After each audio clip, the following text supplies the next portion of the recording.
Louise Straun from LMS Conveyancing. Now, the reason we've asked, you've heard about real estate, you've heard about building, you've heard about council and local environment plans and development applications. The reason we thought we'd ask a conveyancer to come along is because Louise is one of these people who actually, when you put an offer in on a house and it gets accepted, that's when my job as an agent walks away and I step in as a conveyancer. Yeah, that's right. Difference now, some basic questions. What's the difference between a conveyancer and a solicitor? Okay, the difference is a conveyancer purely deals with property law, so that's what we deal with day in and day out. Whereas a solicitor, they can still do the transaction, but they also deal with other things in terms of, wills, probates, all of those kinds of. So they don't actually specialise in property law unless it's noted that they do specialise in it. Whereas we do as a conveyancer. Yeah, absolutely. Yeah. And look, we work with both conveyancers and solicitors. Obviously, you've been in your business now, I'm going to say a year? Is it the anniversary? 18 months. Oh, okay. Yeah, it was my anniversary in July this year. Yeah, so and good example. Been hectic. But you've been a conveyancer for a long time. Yes. Yeah. But we've talked a lot about taking the risk to take that leap of faith and actually open up your own business. Louise is somebody who's done that. Was that a scary process? It was massive. I don't know how many months it took me deliberating whether I do it or I don't do it, or it was just so scary having to do it. But I have not looked back since I've done it. And I went out in the middle of COVID. Yeah, so you did, before the boom in real estate. Yeah, absolutely. And I was thinking, is it going to work or is it not going to work? And I thought, if it doesn't work, I can just go and get a job. It doesn't matter.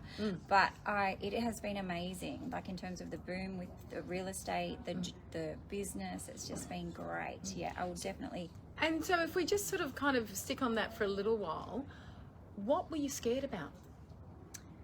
Just the insecurity of not knowing what would happen. Like, first of all, getting a wage week in and week out, it is great and you've got some kind of security, you can pay your bills, but going out on your own in your own business, you just don't know what's going to happen. And the added factor of COVID at the same time was, is this going to work or is it not going to work? And it just come to the point where I'm going, okay, this is one of my, I've wanted to do this for such a long time, and I'd put processes in place. Some things, didn't happen. So I kind of had to go, rightio, I'm middle-aged. She's a lot younger than me, and I reckon I'm middle-aged. So I thought I was middle-aged. Of course, I'm living till I'm about 110, just saying.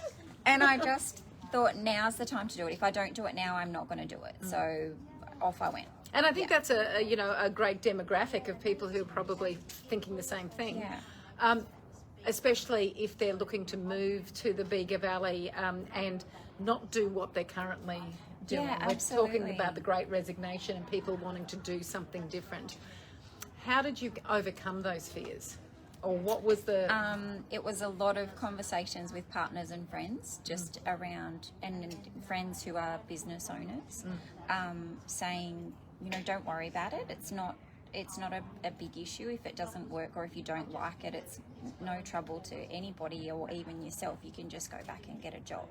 So having thought through what your fallback plan is. Yeah. And at the end of the day, I really did just go, okay, if it doesn't work, I'll just go and find a job. And it didn't have to be back in the same industry that I was in, because I know, there's a lot of businesses around, a lot of solicitors and conveyancers, and not all the time that they have vacancies for people to go back into. So I was, I was kind of just going, okay, if I have to do something else for a little while, then so be it. But I haven't had to, so which is fantastic. Yeah. And I think for people out there, it's worth. Not every business actually succeeds, and it's really important where this whole expo is about answering all your questions and being really transparent about that. Not all businesses work, so any other tips if people are thinking about it? Lots of talking to people and advice. What else would be your biggest tip? Don't, as much as deep down you know that you are scared, and there is the possibilities that it's not going to happen, but you really just need to take the plunge. Like, just do it. Yep. and don't think about it. I kind of feel like I thought about it for far too long, and then your brain starts to tell you different kinds of things. So you kind of just have to go, if you've come up with the idea and you've got a plan in place and you've thought it over and it's a good idea, do it. Just do it. Yeah, and I'd probably agree with that. And we might talk to Nigel Ayling from the Chamber a bit later on about other things that people who are looking to take that plunge, things that they can think about to actually succeed, particularly in terms of types of industries and stuff. But back to conveyancing, I've got some conveyancing questions. Okay, fire away. And these are the classic questions that come up from people who live in other states other than New South Wales. Can you gazump in New South Wales? And of course, gazumping is the term that we use, that it ends up being a bit of a Dutch auction, that your offer on a house might be accepted, but then somebody else will make a higher offer, and consequently it can keep going. So if a property is under offer, it's somebody can come along and offer a higher price, and it really is up to the vendor in regards to that, because in New South Wales you aren't legally bound to a contract until you actually exchange it and lock it in. So it can happen, and I've seen it happen.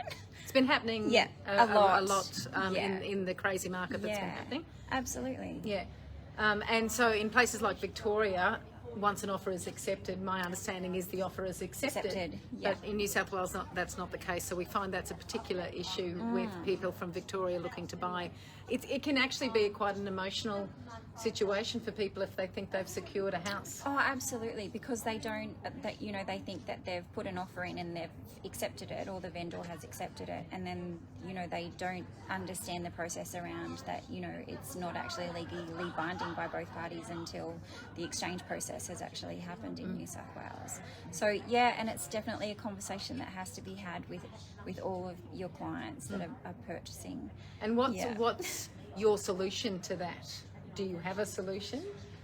Oh, look, my solution is to do your pre-work beforehand when you're looking for a purchase property. So, if you, ask the real estate if they have a building and pest inspection, so you can have a look at it, so it doesn't hold up the times around getting a pest and building inspection. Make sure that you've got your finance in place and things are ready to go in terms of finance, and we're not waiting, because at the moment finance is, some banks are pushing out between 4 to 6 weeks for an approval.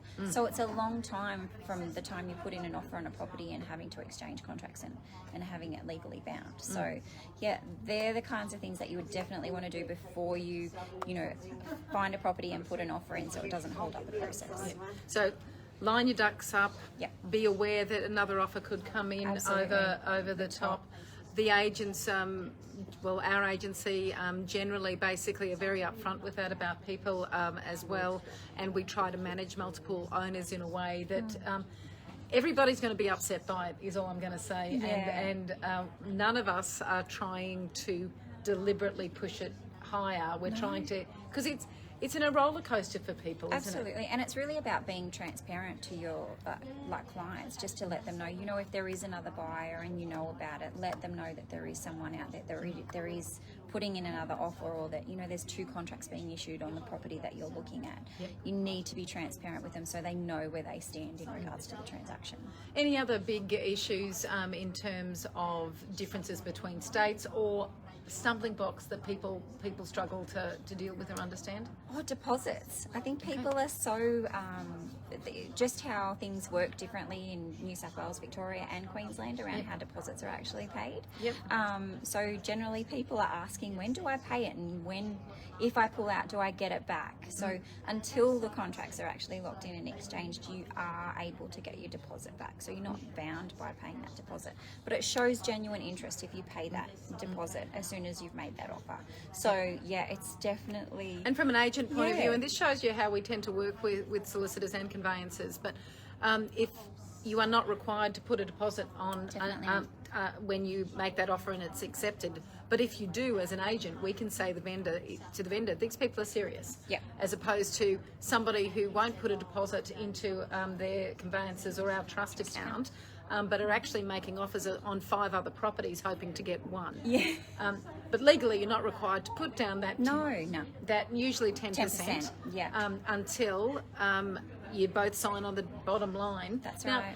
the old exchange doesn't happen anymore when I have a No. 60-page contract. And How far has that come? So electronic conveyancing has come a long way in the last couple of years, especially with COVID coming into play.